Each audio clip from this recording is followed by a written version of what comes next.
You stand in front of Netflix for 30 minutes scrolling through options.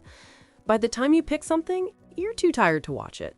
You spend hours researching the perfect laptop, read 47 reviews, compare 12 models, and end up buying nothing. You go to a restaurant with a massive menu and somehow leave feeling like you ordered wrong. This isn't indecisiveness. This is analysis paralysis. And it's not making you smarter. It's making you miserable. Here's what we've been told. More choices equal more freedom. More options mean better outcomes. If you have 50 types of cereal to choose from, you're more likely to find the perfect one, right? Wrong. Psychologist Barry Schwartz discovered something disturbing. The more options you have, the less satisfied you become. More choices don't make you happier. They make you anxious, regretful, and paralyzed. In a famous study, researchers set up a jam tasting booth. When they offered 6 flavors, 30% of people bought jam. When they offered 24 flavors, only 3% bought anything. More options didn't increase sales. It killed them. People became so overwhelmed by choice that they chose nothing. Your brain evolved in an environment with limited choices. Hunt this animal or that one. Eat this plant or that one. Stay in this cave or move to that one. Your decision-making system was built for a world with maybe 10 options, not 10,000. When you're faced with endless possibilities, your brain does what any overloaded system does. It freezes. Every choice requires mental energy. Your brain has to evaluate options, predict outcomes, weigh pros and cons, imagine future scenarios. When you have 3 choices, that's manageable. When you have 300, your cognitive resources get depleted. You end up mentally exhausted from decisions that shouldn't matter. Analysis paralysis isn't just about having too many options. It's about the fear that whichever option you pick, there's a better one you're missing. You order the pasta, but wonder if the pizza was better. You buy the blue shirt, but think maybe the red one was smarter. You choose one career path, but agonize over the road not taken. Every choice you make eliminates all the other possibilities, and your brain hates that. This is called opportunity cost anxiety. You're not just evaluating what you gain from your choice, you're mourning everything you're giving up. The more options there are, the more you're sacrificing with each decision. So you freeze, hoping that if you wait long enough, the perfect choice will reveal itself. There are 2 types of decision makers. Satisficers pick something that meets their criteria and move on. They want good enough, not perfect. Maximizers need to find the absolute best option. They research endlessly, compare obsessively, second-guess constantly. Guess which type is happier? Satisficers, by a lot. Maximizers get better outcomes on paper. They might find the laptop that's 5% better or the restaurant rated half a star higher, but they pay a psychological cost. They spend more time deciding, feel more regret after deciding, and are less satisfied with their choices even when they're objectively good. The Satisficer with the decent laptop is happier than the Maximizer with the perfect one. Every decision you make depletes your mental energy. This is called decision fatigue. It's why Steve Jobs wore the same outfit every day, why Mark Zuckerberg has a closet full of identical gray t-shirts. It's not about fashion.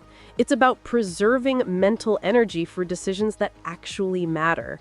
When you waste your decision-making capacity on trivial choices, you have nothing left for important ones. Studies show that judges give harsher sentences later in the day, doctors make worse decisions after seeing many patients, your willpower and judgment decline with each decision. This is why you end up ordering pizza at 9 p.m. after spending the whole day making choices. Your brain is done deciding. It's not the big decisions that paralyze you most, it's the accumulation of small ones. What to eat for breakfast, which route to take to work, what to watch, what to wear, which playlist to listen to. By themselves, these choices seem insignificant, but you're making hundreds of them every single day, and they're draining you dry. This is why you can make a major life decision relatively easily, but spend 20 minutes choosing a Netflix show. The big decision had clear stakes. The small decisions feel simultaneously meaningless and impossible. You know it doesn't really matter, but your brain treats every choice like it does. The internet promised to make decisions easier by giving us more information. Instead, it made decisions impossible. You can't just buy a toaster anymore. You need to read 200 reviews, watch comparison videos, check 5 different websites, join a Reddit thread about toaster technology. By the time you're done researching, you hate toasters and you hate yourself. More information doesn't lead to better decisions. Past a certain point, it leads to confusion and doubt. Every extra piece of information gives you another thing to worry about, another variable to weigh. You're not getting closer to the right choice, you're getting further from making any choice at all. Here's the cruelest part. The more options you have, the more regret you feel after choosing.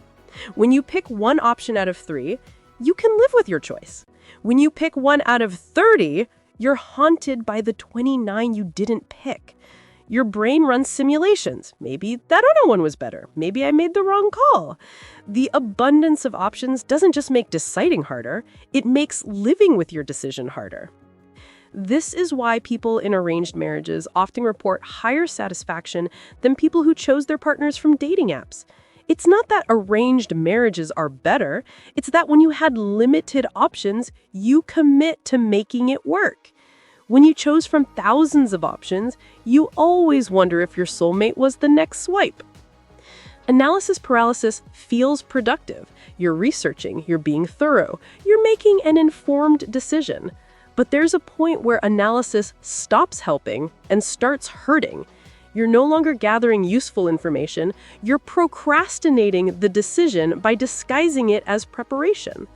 Deep down, you know more research won't help, but researching feels safer than choosing. The goal of analysis is not to eliminate all risk. It's to reduce uncertainty to a manageable level. But when you have unlimited options and unlimited information, uncertainty never becomes manageable. There's always one more review to read, one more option to consider, one more angle to explore. You're not analyzing, you're avoiding. So how do you escape analysis paralysis? First, set decision rules in advance. Decide how much time you'll spend on a decision based on its importance. 5 minutes for a restaurant, 1 hour for a phone, 1 day for a car. When time's up, you choose. No extensions, no exceptions. This forces you to work within constraints, which actually improves decision quality. Second, limit your options artificially. Pick 3 products to compare, not 20. Choose from 2 restaurants, not 10. Your brain functions better with constraints. Don't give yourself the option to keep searching. Cut yourself off and decide from what you have. This is the hardest lesson. Good enough is better than perfect. A good decision made today beats a perfect decision made never. Most choices are reversible. Most mistakes are fixable. Most decisions matter way less than you think they do. What actually matters is moving forward instead of staying frozen. Ask yourself, will this matter in a year? If not, spend less than 5 minutes on it. Will this matter in 5 years? If not, spend less than a day. Most of what paralyzes you is completely insignificant in the long run. Stop treating every choice like it's life or death. It's not. Analysis paralysis isn't about being thorough or careful. It's about fear dressed up as rationality. You're not stuck because you lack information. You're stuck because you're terrified of making the wrong choice. But here's the truth. There is no perfect choice. There's only the choice you make and what you do with it. The happiest people aren't the ones who make perfect decisions. They're the ones who make decent decisions and don't look back. More options won't make you happier. They'll make you more anxious, more doubtful, more paralyzed. Freedom isn't having infinite choices, it's having the confidence to choose and move on.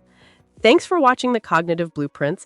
If this helped you understand your own decision paralysis, subscribe. Sometimes less really is more.